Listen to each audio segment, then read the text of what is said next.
Demi nama Bapa dan Putra dan Roh Kudus. Amin. Maria diberi kabar oleh malaikat Tuhan bahwa ia akan mengandung dari Roh Kudus. Salam Maria, penuh rahmat, Tuhan sertamu. Terpujilah engkau di antara wanita, dan terpujilah buah tubuhmu Yesus. Santa Maria, Bunda Allah, doakanlah kami yang berdosa ini, sekarang dan waktu kami mati. Amin. Aku ini hamba Tuhan, terjadilah padaku menurut perkataanmu. Salam Maria, penuh rahmat, Tuhan sertamu. Terpujilah engkau di antara wanita, dan terpujilah buah tubuhmu Yesus. Santa Maria, Bunda Allah, doakanlah kami yang berdosa ini, sekarang dan waktu kami mati. Amin. Sabda sudah menjadi daging dan tinggal di antara kita. Salam Maria, penuh rahmat, Tuhan sertamu. Terpujilah engkau di antara wanita, dan terpujilah buah tubuhmu Yesus. Santa Maria, Bunda Allah, doakanlah kami yang berdosa ini, sekarang dan waktu kami mati. Amin. Doakanlah kami, ya Santa Bunda Allah, supaya kami dapat menikmati janji-janji Kristus.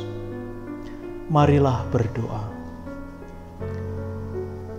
Ya Allah, karena kabar malaikat, kami mengetahui bahwa Yesus Kristus Putramu menjadi manusia. Curahkanlah rahmat-Mu ke dalam hati kami, supaya karena sengsara dan salibnya, kami dibawa kepada kebangkitan yang mulia, sebab Dialah Tuhan dan pengantara kami. Amin. Saudari dan saudara yang terkasih dalam Kristus, selamat berhari Minggu. Selamat menikmati hari Minggu malam dan mempersiapkan diri untuk besok kembali melakukan aktivitas pada hari-hari kerja. Para saudara, saya sangat yakin Anda semua sudah mengikuti perayaan Ekaristi hari ini, entah langsung bagi yang gerejanya sudah dibuka atau melalui streaming kalau memang belum bisa ke gereja. Dan pasti juga sudah mendengarkan sabda Tuhan hari ini, yang Yesus bercerita tentang perumpamaan seorang bapak meminta anaknya pergi ke kebun anggur, dan seterusnya. Saudari dan saudara terkasih, saya tidak akan membahas Injil hari ini lebih mendalam atau memberi Anda masukan-masukan yang lain, karena toh sudah mendengar banyak khotbah dari pastor-pastor yang hebat atau juga dari Bapak Uskup, mungkin kalau Anda mengikutinya. Hari ini saya mengajak Anda untuk menyiapkan diri masuk ke minggu kerja. Senin sampai Sabtu Anda bekerja. Dan dasar yang paling baik menurut hemat saya adalah bagaimana dalam kerja harian kita bisa mencari kehendak Tuhan di sana. Bahwa kehendak Tuhan kita temukan bukan hanya ketika kita berdoa di gereja, tapi dalam kerja harian kita. Singkatnya, kerja harian kita itu menjadi perwujudan rencana Tuhan. Hal ini seperti yang biasa kita doakan dalam doa Bapa kami. Jadilah kehendak-Mu di atas bumi seperti di dalam surga. Jadilah rencanamu dalam hidupku ini. Maka dalam hidup harian kita, bagaimana kita bisa mewujudkan kehendak Tuhan, rencana Tuhan, rancangan-rancangan Tuhan, dan bukan sekedar kehendak dan rencana kita sendiri. Nah, kita biasa menyebutnya sebagai kehendak Allah. Lalu bagaimana kita mewujudkannya? Setidaknya ada 3 langkah yang bisa kita ikuti, bisa kita praktekkan, agar kita sungguh bisa melaksanakan kehendak Allah dalam hidup harian. Pertama adalah menjalankan perintah Tuhan. Seluruh kitab suci berisi perintah Tuhan, banyak sekali. Mungkin kita bingung, mana yang harus dilaksanakan lebih dulu. Yesus memberi kita gambaran yang singkat. Pertama dan utama, kasihilah Tuhan. dengan seluruh kekuatanmu, dengan seluruh pikiranmu, dengan seluruh hatimu, seluruh jiwamu. Kasihilah Tuhan. Lalu kita bisa bertanya, apakah dalam setiap pekerjaan itu mewujudkan kasih kita kepada Tuhan atau tidak? Bagaimana ukurannya? Perintah Yesus yang kedua, kasihilah sesamamu seperti engkau mengasihi dirimu sendiri. Ini menjadi ukuran. Kalau setiap hal yang kita lakukan itu merugikan, menyakiti orang lain, membuat orang lain menderita, artinya kita telah melanggar perintah itu. Ukurannya sederhana.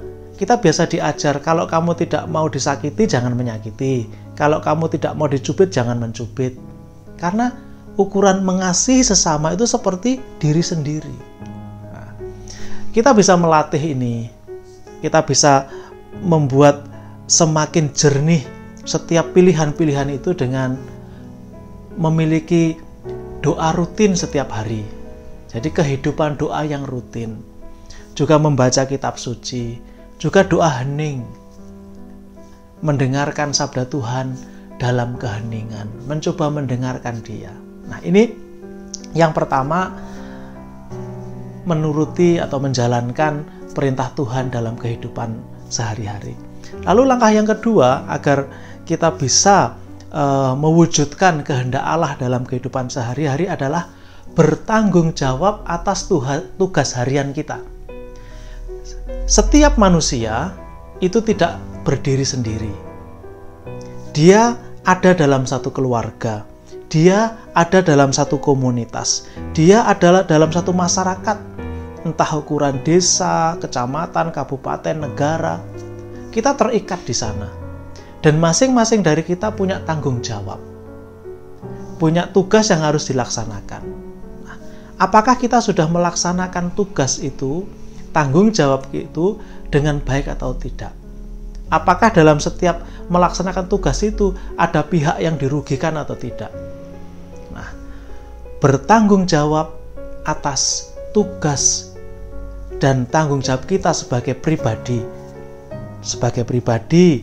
sebagai anggota keluarga, sebagai anggota masyarakat, itu juga langkah yang baik untuk bisa mewujudkan kehendak Allah dalam hidup harian.